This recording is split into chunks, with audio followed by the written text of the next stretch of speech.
Lucifer, whose name means light bringer or morning star, is traditionally understood to be a high-ranking angel created by God. The primary biblical references to Lucifer are found in Isaiah 14:12-15 and Ezekiel 28:12-17.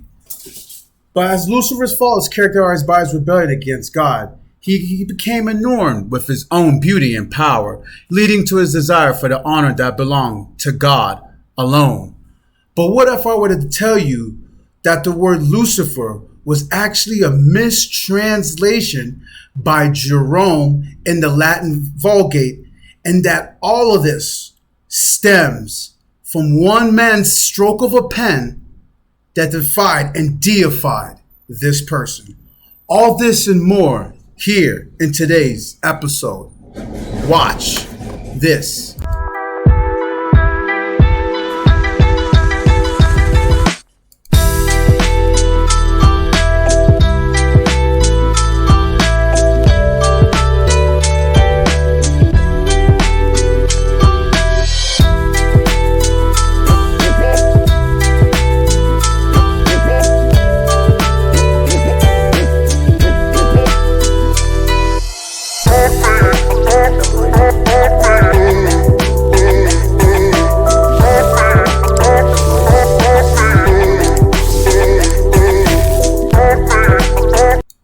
Hey everybody, thank you for visiting my channel, Past, Present, and Future Gnosis. It's your host Gnosis, and we're back with another one. And before again, I want to thank everybody that's been holding me down these past couple of years with my channels. It really means a lot to me. I've been giving out so much information, been giving you all the book references, and all of the online articles that we all have gone through. So again, I just want to say thank you for everybody that's been holding me down and been watching my video. It really means a lot. But with a shout out, let's get straight into this video. So now, when it comes to Lucifer, we've all heard this man, and he sounds like the boogeyman. I ain't gonna lie to you, he is the boogeyman. But all of this Lucifer, the light bringer, and him being quoted in Ezekiel, I want to dive deep into Lucifer and his upbringing, because if you may not know, there was something hidden that was mistranslated, but the powers may be want to continue with the trend and use this to control the masses of people.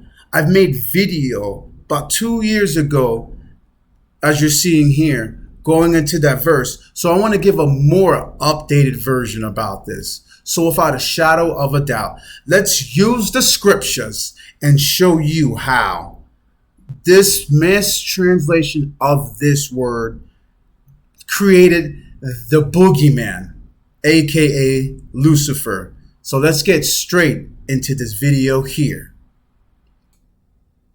And here we are on Bible Gateway, so you guys can do your own research. I always tell you guys, do your due diligence. So here he is right here, Isaiah 14:1-17. I'll start with 14 and I'm going to stop all the way to the second one. For the Lord will have mercy on Jacob and will still choose Israel and settle them in their own land. The strangers will be joined with them, and they will cling to the house of Jacob. Then people will take them and bring them to their place, and the house of Israel will possess them for servants and maids. In the land of the Lord they will take them captive, whose captives they were, and rule over their oppressors. Okay, and after that, you clearly says, the fall of the king of Babylon. You need to remember this, people. I'm giving you guys context here. Remember, is this referring to the fall of the king of Babylon, right? So, I'm a little strapped on time, but you can all see this, but I want to skip all the way to the good stuff because I'm going to use the verses only. The verses only. So here, this is all the everybody's scary part right here. Okay. How you have fallen from heaven, O Lucifer, son of the morning. How you are cut down to the ground, you who weaken the nations. For you have said in your heart, I will ascend into heaven. I will exalt my throne above the stars of God. I will also sit on the mount of the congregation. On the farthest side of the north, I will ascend above the heights of the clouds. I will be like the Most High, yet ye shall be brought down to Sheol, to the lowest depths of the pit. Those who glaze at you and consider you, saying, is the man who made the earth tremble, who shook kingdoms, who made the world as a wilderness and destroyed its cities, who did not open the house to his prison. I want to go back to 14:12. How you have fallen from heaven, O Lucifer, son of the morning.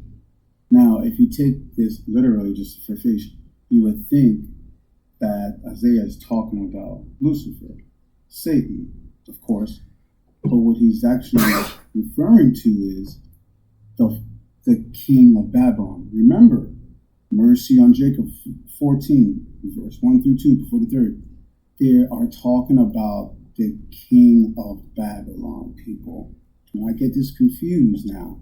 This is where apologists and some Bible people will not tell you this. And I'm going to show you right here. Because who gave you your Bible, ladies and gentlemen, that you currently use right now? That is Rome, ladies and gentlemen. Rome gave you your Bible. So, what do they speak in? Latin. So, let's revert this back to its Latin stage. We're going to go further also, but let's go back to its original form. And you'll see something very interesting, as I'll show you here. Here we are, the Rev Bible. ReverendSteenEnglishVersion.com, ladies and gentlemen. It's all here for you, I promise, I tell you. I'm always going to give you all the info so you can look stuff up yourself. So, let's start going down. So let's start going down here. I want to skip a little bit here. I'm going to highlight all this for you guys right here. Now let's read it. Here in Isaiah 14:12, remember, the Hebrew word is Hallel, and it literally means shining one. Shining one. In the Hebrew language, Hallel was used as a name for the planet Venus. Astrology? You got to do your homework, people. This in part explains how the Latin vulgate arrived at the translation Lucifer, literally meaning light bringer. Because in Latin, remember I told you, if you're reading it in English, you're getting a mistranslation. I'm telling you right now, you have to go back and even further back, as we'll get into later on. But we're going to stay at Latin for right now.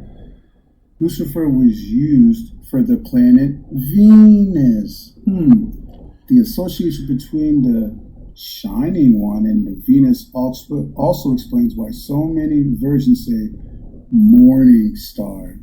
Venus was well known as the morning star, so Hallel meant shining one, and was used as a name for the planet Venus, which was the morning star. Bam, ladies and gentlemen. And this is less than 10 minutes into this video, and I'm just giving you guys knowledge that you can all look up. And here's where it gets more interesting. Further evidence that the shining was a reference to the planet Venus, which was being used as a hypocatastasis for the devil, is the fact that the Hebrew text reads shining one. But let me backtrack, because what's interesting is this word right here, hypocatastasis. Remember, this word was being used as a hypocatastasis for the devil. So what does hypocatastasis mean? Hypocatastasis is a figure of speech. What? Yes, ladies and gentlemen.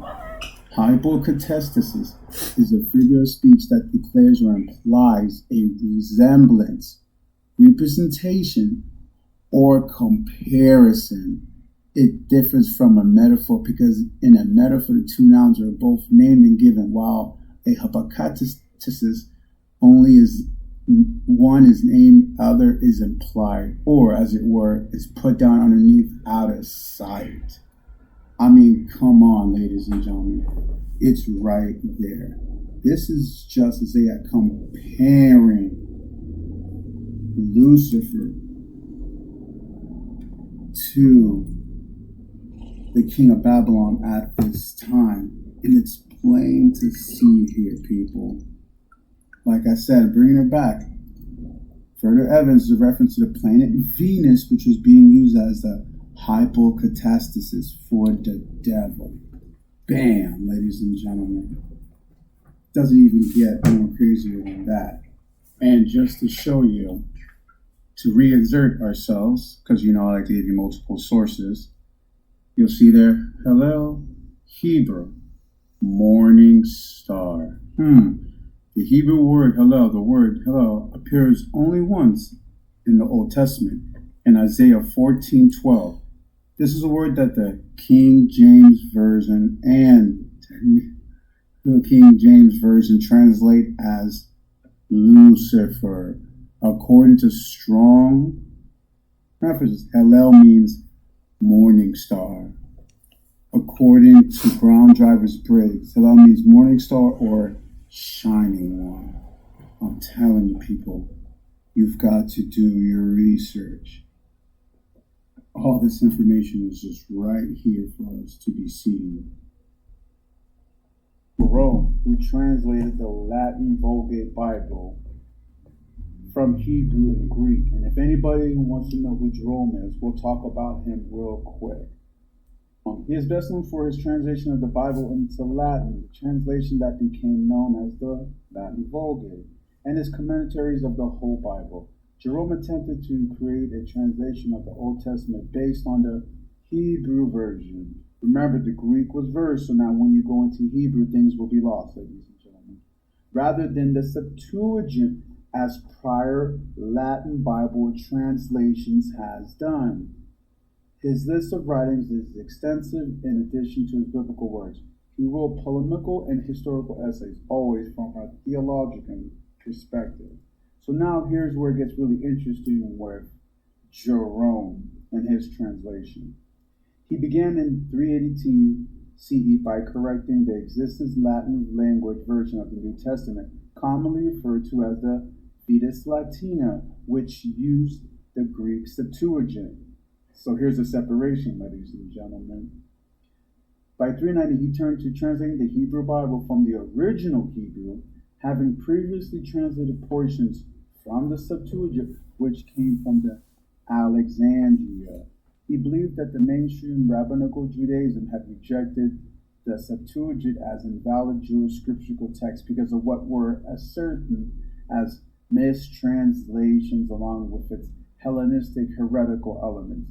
He completed this work by 405, prior to Jerome's Vulgate. All Latin, now this is important, prior to Jerome's Vulgate, all Latin translations of the Old Testament were based on what, ladies and gentlemen? The Septuagint, which I showed you again, that the Greeks made it themselves, not in Hebrew. Jerome's decision to use a Hebrew text instead of the previously translated Septuagint went against the advice of most other Christians, including Augustine, which we all know Augustine for sure.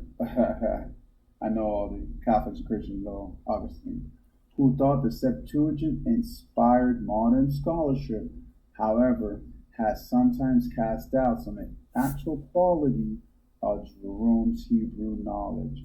So to make a quick little insert, so it was Jerome that went against the grain, which everybody was saying, like everybody, as you've seen, everybody was using the Greek Septuagint. This was like, this was the foundation of the Old Testament. This was used throughout all in the Hellenistic years, all the way up to 382, even to 405 CE. This was the dominant book that they used. And here comes old Jerome over here that wants to shift away from the norm and make a translation using the Hebrew text to make his translation, not knowing that the Greek was there first and that the Hebrew translation came much later, ladies and gentlemen.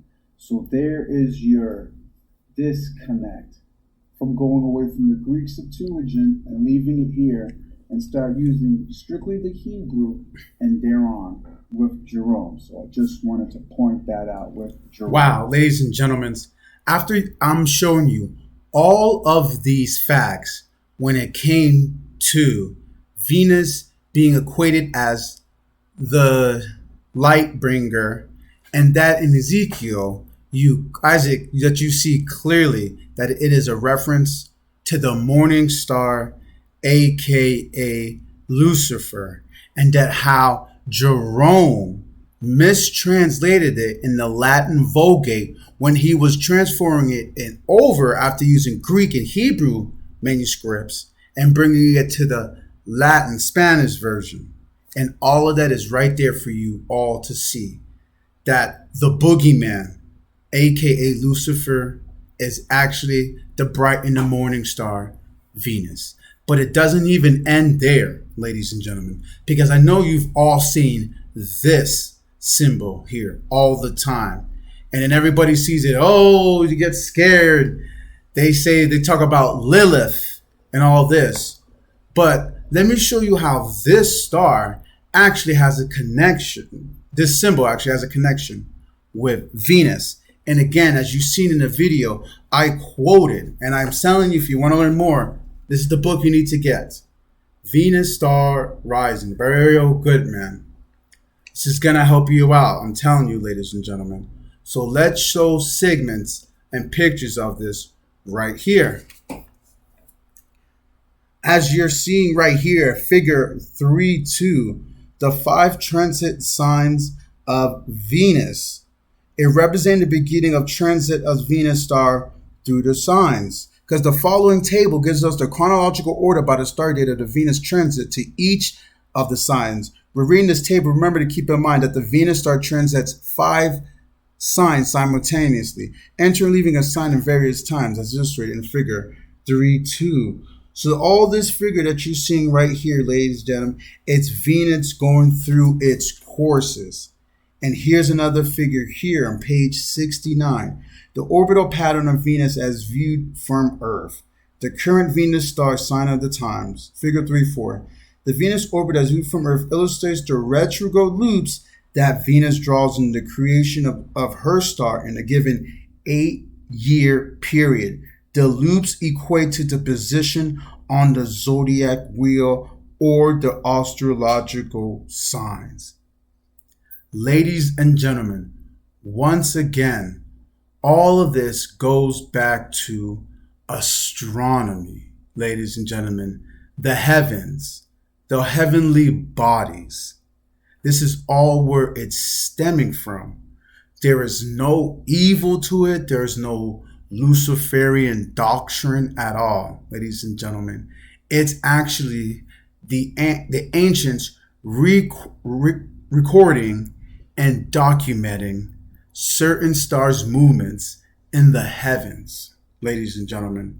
But then you might say, well, in the Bible, that goes against astronomy. No, they don't actually. If you see my other video, I've showed you that astronomy is filled in the New and Old Testament.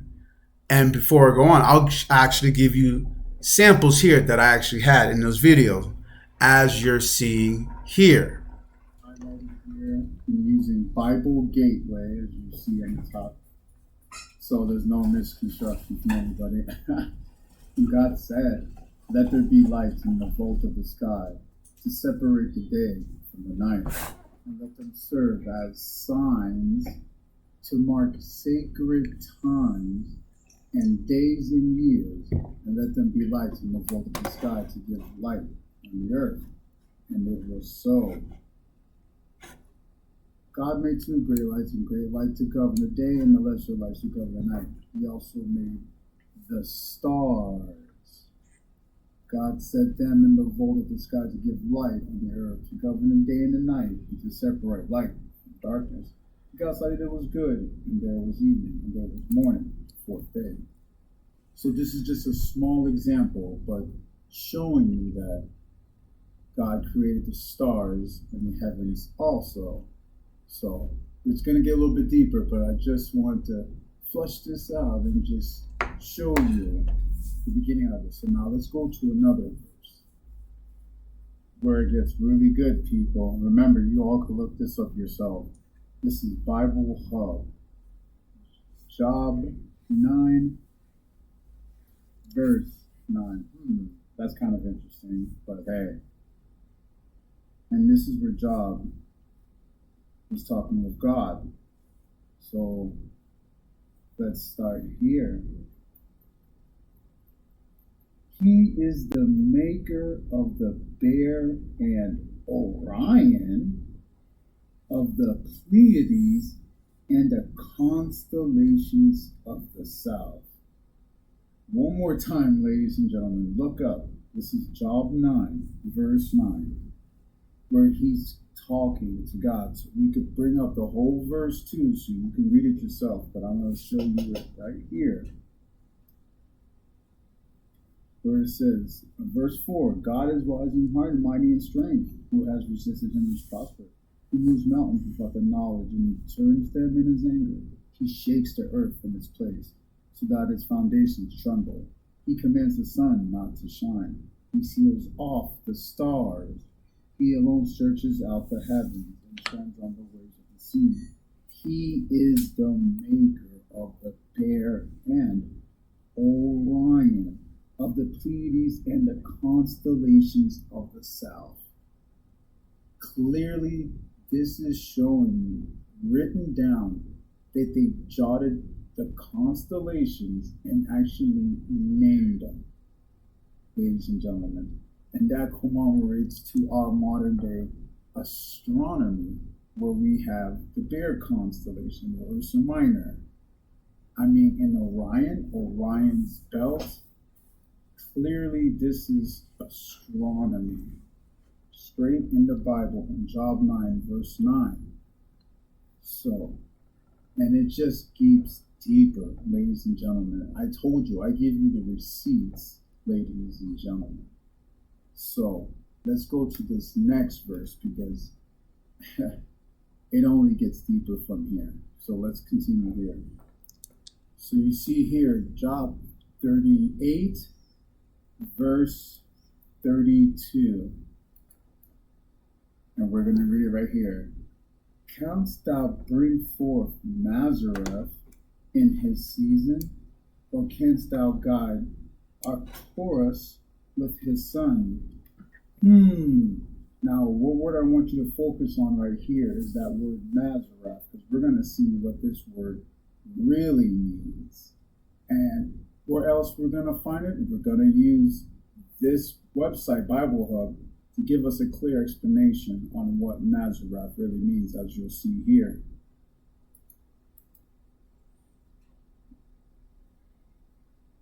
Bible Hub, Mazareth, the 12 signs of the zodiac. Wait, what? Yes, ladies and gentlemen, as you're seeing right here, the definition of Bible Hub is the 12 signs of the zodiac.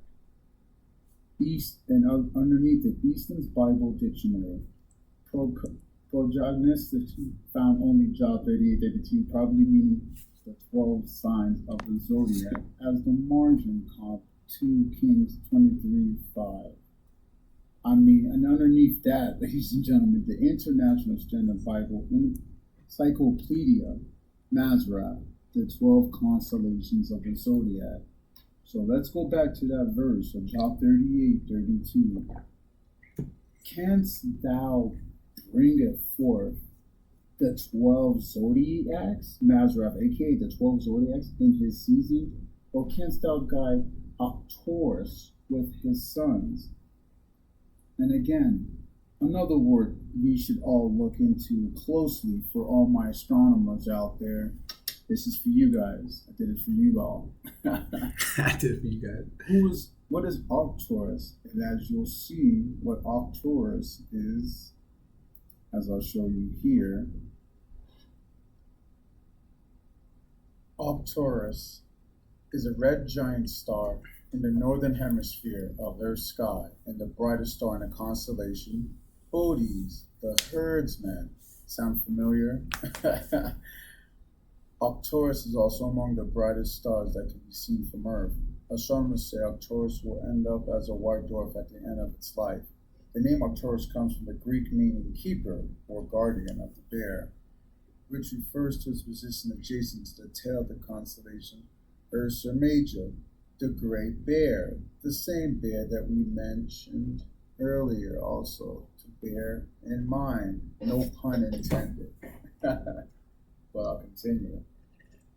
I mean, like, come on, ladies and gentlemen. And this is strictly in the Bible, promoting it all, them documenting it all, and naming all of these constellations. And a lot of you right now have no idea that this was all in here. This is why you have to really read the Bible and take your time and make these connections and use a little bit critical thinking. That's the biggest thing. If you've been watching my channel, that I promote so much, ladies and gentlemen. This is me just finding it out, reading it, because this blows my mind, because all what I've been growing up is saying that astronomy is not in there, does not promote it or any of it. Remember, wow, ladies and gentlemen, again, we've went through the Bible and I've showed you evidence of astronomy, and I showed you evidence about how Lucifer was really a mistranslation about the star Venus. But here's the big question, ladies and gentlemen. After seeing all this and being able to do the homework yourselves, you can all do the homework yourselves. Why is this not put in the forefront in the churches at all, or in the Catholic faith, the Christian faith? It's because there is a narrative going on. I just showed you, ladies and gentlemen, this is all just a mistranslation. Easily mistranslation that we can all just fix, but it's not going to be fixed. It's going to be used as a tool, as a crutch to control a certain narrative. And this is what I do on my channel. I don't try to hate on any religion on my channel. I don't attack anybody, any faith at all. All I want to know is simply this: Ma'at, truth, just like the Egyptian. Cosmic order. I just want truth, nothing else. And this is why I make my videos, ladies and gentlemen, to show you the truths that have been hidden from you all or not told to you in a certain way. Because then it's going to make you start thinking and start questioning the authorities or different people. And that isn't what we're supposed to do. We have to use critical thinking, people. Don't let no one tell you or force you how to think. We are all independent thinkers. Don't we all got free will? I mean, come on. Don't we all got free will? Let's start using it. But anywho, like I said, people, take everything what I said and just please, as I said every channel, you don't have to listen. You don't have to believe anything I said. Just do the research. Look into the research I presented to you, and I promise you, without a shadow of a doubt, you're going to come to the same exact position where I came in. Simple as that. If you're digging deep enough. Like I said, when it comes to research, don't just stop at a certain point where you get the information and it satisfies you. Keep pushing more. Keep going more. Go deeper. Because what you might find out might open your eye. It might shine more light into your journey. Aren't we all in search of more light? But anywho, thank you for taking the time to visit my channel, Past, Present, Future Gnosis. Please check out my older videos. I got more videos on the way, so please stay tuned. But anywho, I want to say thank you again. And yeah, Just keep doing the research, ladies and gentlemen. Don't let no one lie to you. Let's do this research. I'll see you all in the next one. Cheers.